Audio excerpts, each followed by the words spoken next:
Thank you, Katie. Well, if this was a campaign of normal length, that being 38 days, today would be Election Day. But in this fight, we haven't even hit the exact halfway mark, at least until tomorrow. Still, it seemed like a good time to bring in pollster Nik Nanos to frame what might have been had Harper not gone for an 11-week campaign. All right, Nick, let's have a quick look at the horse race here. The numbers are not good news for Stephen Harper. Exactly. If we're in... I don't want to say Don's fantasy world in terms of the election, but if we're in the fantasy election world, Stephen Harper would not be prime minister if they had a regular writ.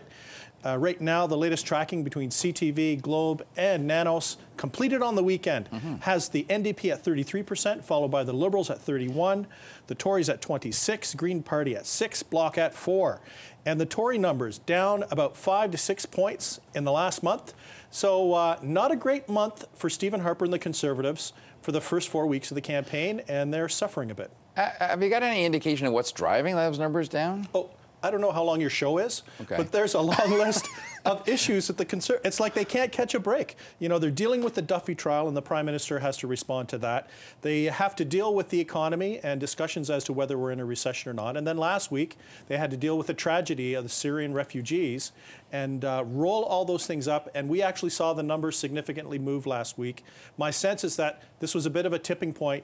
You know, all these other irritants accumulating, and then a number of people, as they gathered around the barbecue or at the cottage last weekend and talked politics, it wasn't a good weekend for Stephen Harper. But when you say tipping point, you almost make it sound like the die is cast. There's still 6 weeks. Nick, are you saying it's... There's lots of time for people to blow up and do well, and blow up and do well, and to fill up the show. So, you know, the reality is we are only halfway through the campaign.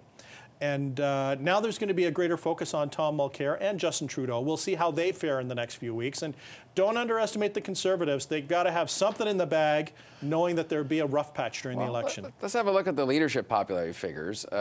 You've still got, you know, basically the same order.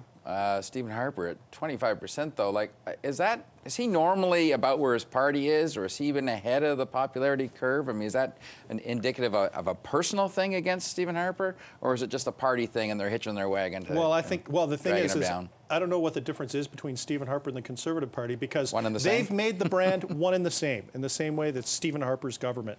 You know, the Conservatives want to fight this election on Stephen Harper and his brand as a strong leader, but, you know, right now his brand has been taking a personal hit in the last while. He's down to 25%. I don't think we've seen him in third place. We've seen him in first. We've seen him in second. I don't think we've seen him in third place on the preferred prime minister front.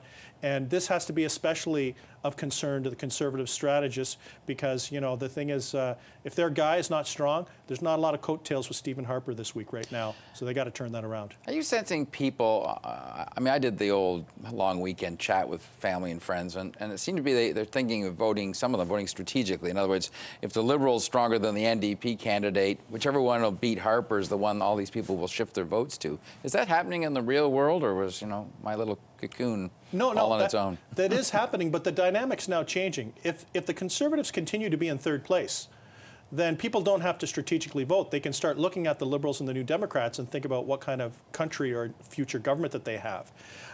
So, you know, for the Conservative, for us to get back into the strategic voting game, the Conservatives have to do better. The challenge for the Conservatives, if the NDP start doing really well, they have to worry about soft Conservative voters leaving the Conservatives to strategically vote support the Liberals to block the NDP. So kind of bizarro world for Conservative strategic voting. So that's the challenge for them.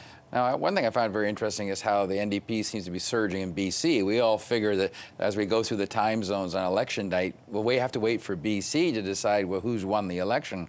If these numbers hold in BC, NDP looks pretty invincible out there. They've had a very good week in BC.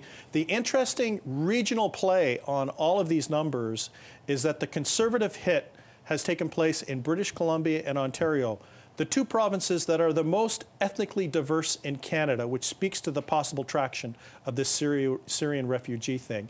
And, you know, the Liberals in Ontario have picked up, as have the New Democrats in BC. And you're in the field all the time now, right? We're going to get numbers from you all the time? The nightly tracking has started. So tune in to CTV to get your ballot number at 6 a.m. and your preferred prime minister score at 2 p.m. And a couple times a week, you here to tell me all about it. You bet. All right. Thanks, Nick. Appreciate you coming in.